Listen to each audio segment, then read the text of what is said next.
Hey YouTube, welcome back to my channel, Taylor Talks Tales. Today I have my top favorite books of 2020. This video has been a little tricky to try to film because I could not decide on which books to put on this list for the longest time because I read 250 books last year and I really enjoyed a lot of them. Last year was a fantastic reading year for me. I read more than I ever have in one year and a lot of the books I read were really good. So trying to decide from 250 was difficult. But ultimately, I wanted to create a top 25 list, so this is it. I also have 2 honorable mentions included in this list as well. So, I want to save time and just get right into the video. There are a lot of books on this list. I'm not going to go into depth on any of them because we'd be here all day, all night, but I will link to my Goodreads down below. You can check out my reviews there. And there's a couple other books I've either done a review on already or that I'm planning to do an individual review on sometime in the future. So here we go. Also, I'm not going to do it from number 1 to number 25. I'm just going to actually do it from January through December. So it's kind of more like a timeline of my favorite books that I read for each month. So anyway, let's get started. So these 4 books that I'm about to mention were my 4 favorite books of January. I read quite a few awesome books in January. It was also the month that I did my big thriller binge, which I'll link the video below. It was tough for me to decide which ones to choose, but ultimately these 4 were my favorites.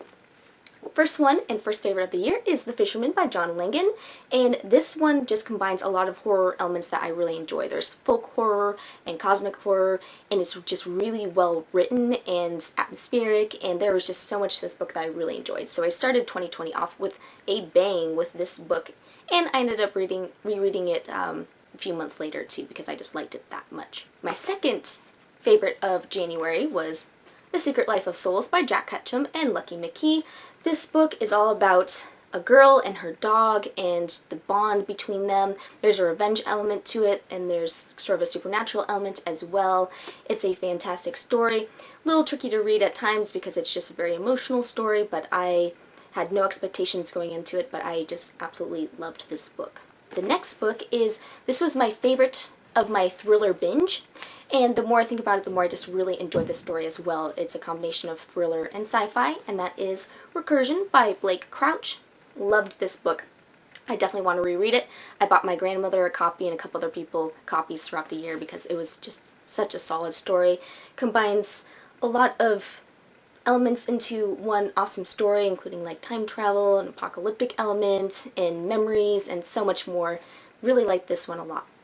And the last book is actually my honorable mention. So this would be number 26 of the 25 books. So I almost didn't put it on this list, but I still wanted to mention it because I did really like this. It had a few issues, so it's not in the top 25. And that's Imaginary Friend by Chbosky. There were so many awesome elements to the story that I really liked. It's not a perfect book. I didn't like the ending, and there's a couple elements to the book that I didn't care for, but it's very memorable and a very visual book for some reason. I could just really picture what was going on, and there's just a lot of tropes in horror books that I liked, and I just enjoyed my time with it. So I wanted to mention this is the honorable mention, and I read it in January, and review for this book is down below. Now we're in February, and technically I only read one book that I consider to be my favorite in my top 25 list in February, and that was Middlegame by Seanan McGuire. Love this book. It is dark fantasy. It's my kind of fantasy. It's standalone, highly creative, has different elements to it, such as secret societies, sibling love, powers. There's a lot to this book, and I highly recommend it if you're wanting something a little bit different. And it's my favorite Seanan McGuire book, so definitely give this one a shot if you haven't. So for March, I ended up having a couple good reads in March. This first book is my favorite contemporary of the year. I absolutely fell in love with it, and that is A Heart and a Body in the World by Caletti. This book, I swear it feels like it was written for me because it takes place in the Seattle area and it features a runner processing through some trauma, and you follow her story as she runs across the United States. It's a beautiful story, very well written, and interestingly enough, this was my last book I read before COVID basically exploded and became this big thing. So this is my last pre-pandemic book before the world changed. Another book that I read in March that I really liked was The Forgotten Island by David Sodergren. This book inspired me to read all of his books, and I enjoyed all of them, but this is definitely my favorite book of his. Loved it. They should make this into a movie. It's just combines all of my favorite horror tropes, and it's adventurous and exciting and compelling, and I had so much fun with this book. So if you're looking for something really fun, this is a great one. Now we're into the April books. So first of my favorite books of April, Children of the Dark by Jonathan Janz. This one is all about friendship and sibling love and overcoming monsters and serial killers and all that jazz. If you like It, you'll probably like this one. It's definitely different than It, but it kind of has sort of that coming of age feel to it, and I was very impressed with this book, so I checked out several other Jonathan Janz books because of this book, and it's been on a couple other lists of mine, including my coming of age horror book recommendations, so this one was definitely up there on some very enjoyable reads for this year. Now we're into the May books. So first of my favorite books of May was My Pretties by Jeff Strand. I love Jeff Strand. I've read multiple of his books. I think this is probably my favorite of the year. There are a couple other books I could have put on this list, but ultimately I think this one was the best, at least for what I was looking for out of the experience. This one combines some humor with just some like kind of weirdness with this female friendship that's pretty powerful in this book, and of course there's serial killers, and I just really enjoyed my time with it, and if you're looking for something a little bit different, or if you're a fan of Jeff Strand, this is a really good one of his to give a shot to. And another favorite book of May was If It Bleeds by Stephen King. I was pretty excited to pick this one up, and I'm really glad that I did. It's very timely. Like when you read the novellas, there's a couple in particular that are just very timely for sure. I enjoyed every single novella in this collection, and Stephen King, he's still got it, so I was torn between putting this one on the list or The Institute, but ultimately this one just won out a little bit over The Institute. I liked both, but I like this one just a tad more, and definitely recommend it. And then another May favorite was Blackwater by Michael McDowell, which I have a review of this on my channel. I'll link it down below. Loved this book. This was a fantastic experience. I felt super immersed the entire time I was reading it. It's a big book, but it's worth it. Like, there's just so much to this. I definitely recommend giving this a chance, even if you're not big into horror, because I feel like this is sort of like, it's horror, but not really a scary horror. It's very like atmospheric, and it has like family drama, and it has like monsters, but it's very unique. It's hard to describe. If you like Michael McDowell, you'll probably like this book.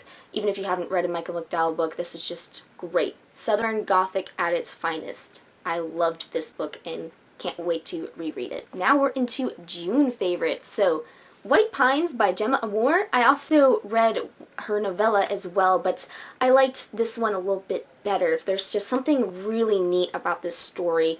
It's definitely unique and very creative, and there's a lot of like occult themes to it, and I had so much fun with this story for sure, and she was just on top of her writing game, and it's always great to support female horror authors in particular, and yeah, I had a lot of fun with this story. Another favorite of June was Slowly We Rot by Brian Smith, which this is one of my favorite covers of the year. I just love the color scheme, and there's just something really fantastic about this cover.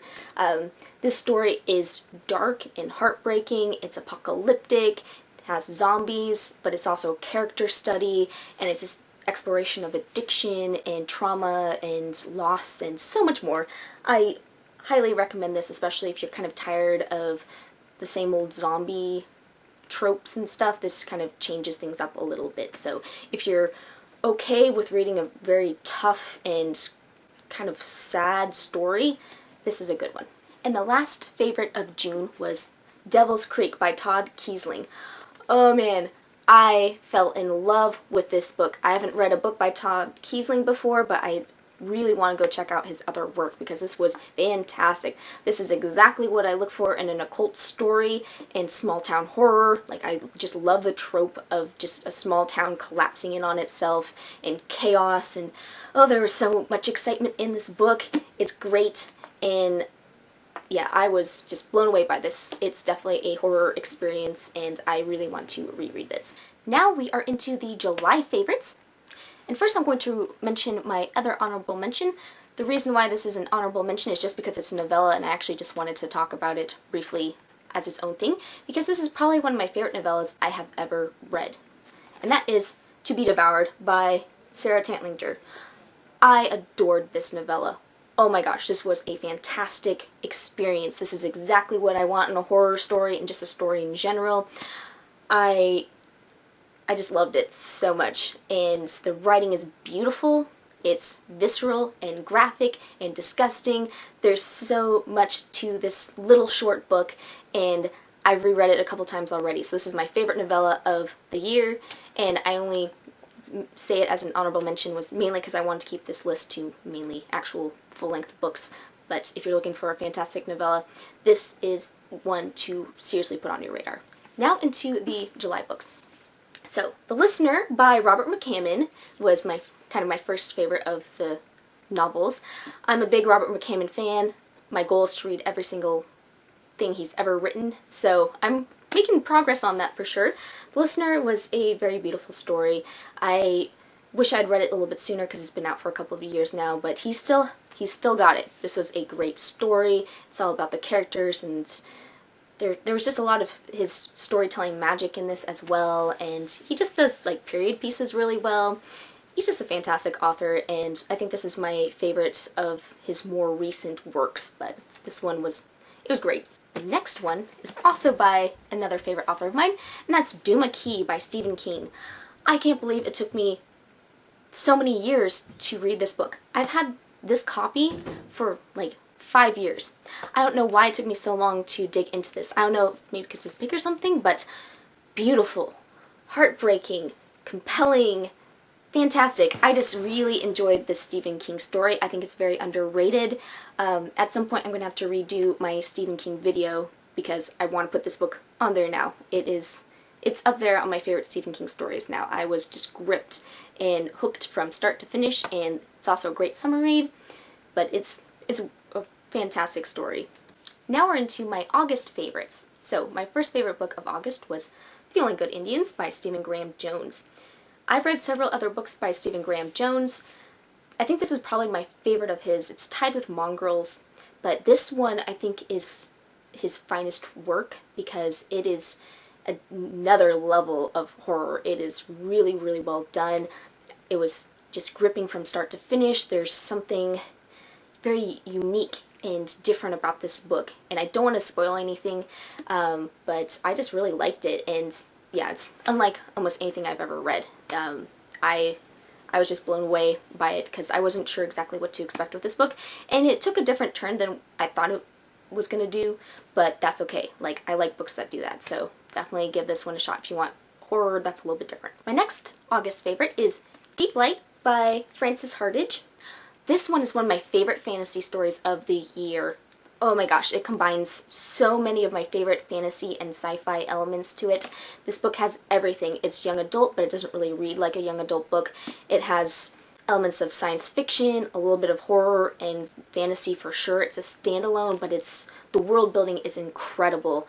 I finished this in one day because I fell in love with it. Kind of reminds me a little bit of like Jules Verne meets Lovecraft meets something else maybe, like its own unique thing basically. And yeah, if you like ocean-themed horror stories or ocean-themed sci-fi fantasy stories, this is a really good one, and it's just so creative and unique, and it was just a very refreshing book to read. Now we're into September favorites. So my first favorite book of September was Hollow Kingdom by Kira Jane Buxton. This is probably my favorite very funny book of the year. I adored this book. It's also set in Seattle, so the whole time I knew exactly where everything was taking place. It was great.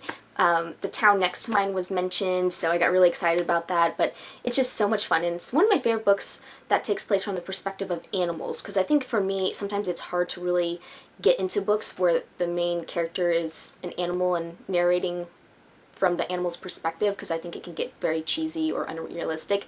This was funny and hilarious and witty, and I was grinning from start to finish, but it also has some horror elements and fantasy elements, and there's just a lot to this book, and I found out that there's going to be a companion novel to it, and I'm very excited and can't wait for it to come out. So this was a very, very enjoyable read. Highly recommend it. Next one of September was High Lonesome Sound by J. Wells. This one I knew nothing about. Went into it totally blind. In fact, I even thought that the author was male until the very end of the book practically, and I was like, oh wait, this was actually a female author. It didn't really change anything, but I just didn't know anything about the author or the book. This was wonderful. This has that small town feel. It's set in Virginia, and there's a lot to this book. It was very creative, and there was a lot of different elements to it that I really liked. I don't want to spoil anything, but there was definitely like some elements of like folk magic to it, and some revenge and ghosts, and there's just a lot of fun and unique things in this horror story, so I definitely recommend it, and I hope that this book gets a little bit more publicity because I don't think a lot of people know about it. So if you're looking for sort of an underrated horror indie gem, this one is definitely kind of top of the list for books to check out. It was great. And the last favorite of September was Obscura by Joe Hart. This one was also kind of like with High Lonesome Sound. I went into this with no expectations. I hadn't read it before. I just picked it up because it was a thriller, and it was like a sci-fi thriller, and I was just very curious about it, but wow, this was great. I was hooked from start to finish. This was another book that I read in basically one sitting because I could not put it down. This has to do with like memory and addiction and space travel and so much more. I don't want to spoil anything. You should probably just go into this blind because you will just get into it, and the twists and turns and the twists, and it'll just be great. I think you'll be really pleasantly surprised by this, and I think more people should check this out and talk about it because I don't feel like it has gotten enough traction, and I feel like it should be up there. A lot of people know about Recursion, but I think this book is just as good as Recursion, so give this one a go if you're looking for a really fun kind of sci-fi thriller book with a little bit of horror elements. Actually, there are a couple creepy aspects of this book that definitely put shivers down my spine. So I only ended up having one favorite book of October, and that was The Hollow Places by T. Kingfisher. I had pre-ordered this book and was super excited for it to come out, and I really enjoyed it a lot. It was just everything I hoped it would be and more. I will say though, this is more on the dark fantasy side than the horror side, but that's okay. Like, I love dark fantasy too, and this one had so many just great characters, and the story itself was just very engaging. I really enjoyed it a lot. In fact, I think I liked this a little bit more than the Twisted ones, but for a different reason. The Twisted ones I think was a little bit more on the horror, but there's just something about this, like I liked the main character, and I just thought it was just very unique, and I enjoyed the alternate kind of parallel world and what happened in the story. So this one is definitely a new favorite of mine, and it was great, and I'm definitely going to be rereading it very soon. These next two are my favorite books of November. So we have Race the Sands by Sarah Beth Durst. I really enjoyed this a lot. It is a standalone fantasy novel, and it was just so much fun. It incorporates a lot of different fantasy elements I like. There's a race, there's monsters, there's political intrigue, and a mystery, and just really good world building. And it's a standalone, which is great because I don't mind big fantasy series, but oftentimes I'm just usually in the mood for a standalone book. I'm usually more likely to pick up a standalone than I am to get involved in a series if it's more than about 4 books. So this was just great, and I really want to check out more work by Sarah Beth Durst because I was very impressed with this story. It's fast-paced. I could kind of see them making a movie out of this. If they did a good job, I'd probably go check it out, but this is just fun, and I'm going to be doing a review on it because this book should get more attention. I think a lot of people in the booktube community would really like this, both adults and YA readers and teens, so yeah, I'm definitely going to do a review on this, but this is a great fantasy story. Next one is also fantasy. I was kind of in a fantasy mood in the latter part of the year, and that's The House in the Cerulean Sea by T.J. Klune. So this is an LGBTQ novel, and T.J. Klune, he's a gay man who writes oftentimes LGBT characters, and this one was great. I think for me, because I'm not a big fan of romance books where the main focus of the book is on the romance, it makes it hard for me to read those LGBT books because a lot of them focus on the romance. But this one was just beautifully done because there's the romantic element to it, but it's just so creative, and the writing was beautiful, and it's charming, and I just fell in love with it. So if you're looking for like a cozy read or just really good escapism, this one is fantastic. And it's a standalone as well, although it'd be kind of cool if you wrote more books set in this world, because I was hooked from start to finish.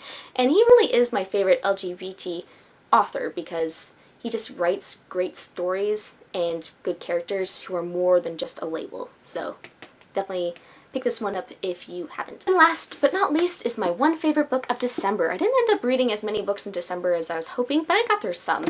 And I ended up reading this book. It was the last book I read of 2020, and it was interesting because the book itself is kind of bittersweet and just filled with a lot of emotions, and that was Migrations by Charlotte McConaughey. This book, oh wow, there were definitely some parts where I felt just sad and empty in a way, because this book really deals with loss, especially because we're following the main character as she is on a fisher boat, and she's tracking basically the last migration of Arctic terns, and she is a bird lover and a scientist, and this is kind of an emotional experience for her. And I don't know what it was, but the way this book is told was just, I don't know, it definitely hooked me in, but it also left me kind of wrecked in certain ways. And I'm still processing some of the stuff that I read in this book. I want to reread it again because I just feel like I'm going to pick up more the second time, but that was definitely an interesting way to end 2020 on. Kind of a bittersweet year and a bittersweet book. So this is a good one, and I will be doing a full review of it soon. So those were my favorite books of 2020. I will also be doing a video of my favorite books that are horror, so just horror focused of 2020 as well, so be on the lookout for that. If I get enough interest, I might do my least favorite books of 2020. I'm not sure if I'll do that though, because I try to be fairly positive on this channel, so we'll see. And yeah, so thank you so much for watching this video. Please like, comment, rate, subscribe. Let me know what your favorite books of the year were, or if you had any least favorite books, or if you're interested in any of these books, tell me what you're planning on reading, and I hope you guys have a great night. Bye.